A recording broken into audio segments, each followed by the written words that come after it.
So number one, it's an evil act. There are three evil entities in the world right now. Islamic militancy, and that includes Iran, which drove this Hamas attack. All right. Two, Putin's totalitarian regime in Russia. Three, communist China. Those three evil entities are all capable on any day of murdering civilians because they don't care about that. That's very important to keep in mind. So if the United States or Britain or France murders civilians, that's a big deal. Not in the evil countries. Not at all. Don't care. Very important for you to understand that.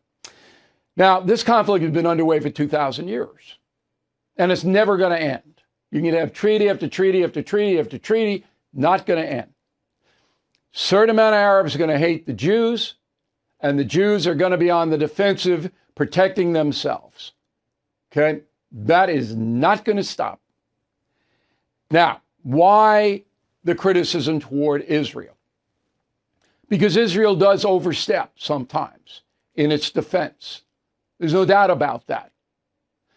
There's a justification for it. Jews in many parts of the world are vilified. Europe to this day, even after the Holocaust, after the Nazis, after all of that, to this day, it's much more difficult to be a Jewish person in Europe than it is in the United States. Much more difficult. Those old anti-Semitic prejudices hold in many quarters.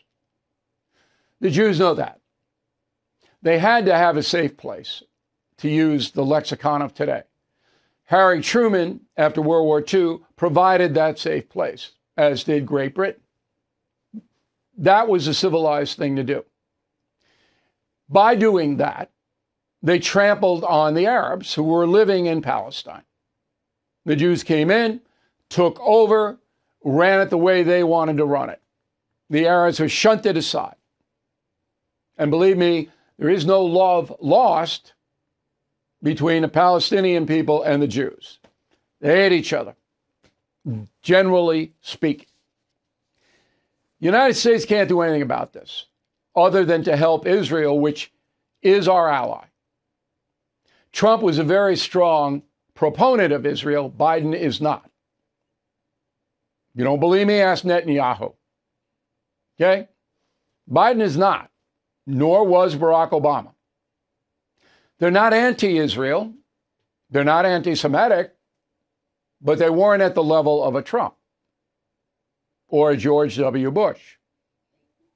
Now, I'm not going to get into the realpolitik, as they say, of why Israel is important to us, but you need to know that their intelligence agencies, particularly Mossad, are very effective. And they provide the United States a lot of very important information, particularly in hunting down ISIS and Al-Qaeda. The Jews are very, very helpful in that. Okay? Israel also has an atomic weapon, a nuclear bomb. And so the United States has a vested interest, not just humanitarian, but militarily in Israel. And the loons here in the USA who hate Israel are so far out and would put all of us in so much jeopardy, it's almost not even worth considering their opinion at this point. That's how ridiculous it is.